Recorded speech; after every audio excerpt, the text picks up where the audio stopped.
دوستو السلام علیکم ورحمۃ اللہ وبرکاتہ۔ آئیے حدیث سیکھیں۔ دوستو میں آپ حضرات کے سامنے چھوٹی چھوٹی حدیثیں پیش کرتا ہوں۔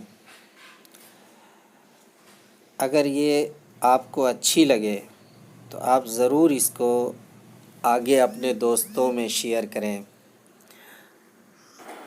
حضرت ابو ہریرہ رضی اللہ تعالی عنہ سے مروی ہے کہ نبی اکرم صلی اللہ علیہ وسلم نے ارشاد فرمایا، اللہ تعالی نے کوئی ایسی بیماری نازل نہیں کی جس کا علاج نازل نہ کیا ہو۔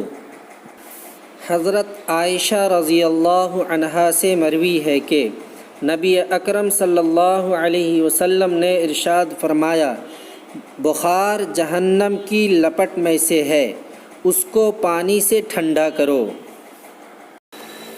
حضرت ابو ہریرہ رضی اللہ تعالی عنہ سے مروی ہے کہ نبی اکرم صلی اللہ علیہ وسلم نے ارشاد فرمایا، لذتوں کو توڑنے والی چیز یعنی موت کو کثرت سے یاد کیا کرو۔ حضرت عائشہ رضی اللہ عنہا سے مروی ہے کہ نبی اکرم صلی اللہ علیہ وسلم نے ارشاد فرمایا، مردوں کو برا بھلا مت کہو، کیونکہ انہوں نے جو کچھ آگے بھیجا تھا یعنی اچھا عمل یا برا عمل اس کا بدلہ پا چکے۔ حضرت ابو سعید خدری رضی اللہ عنہ سے مروی ہے کہ نبی اکرم صلی اللہ علیہ وسلم نے ارشاد فرمایا، مریض کی عیادت کرو، جنازے کے ساتھ چلو، یہ چیزیں تم کو آخرت کی یاد دلائیں گی۔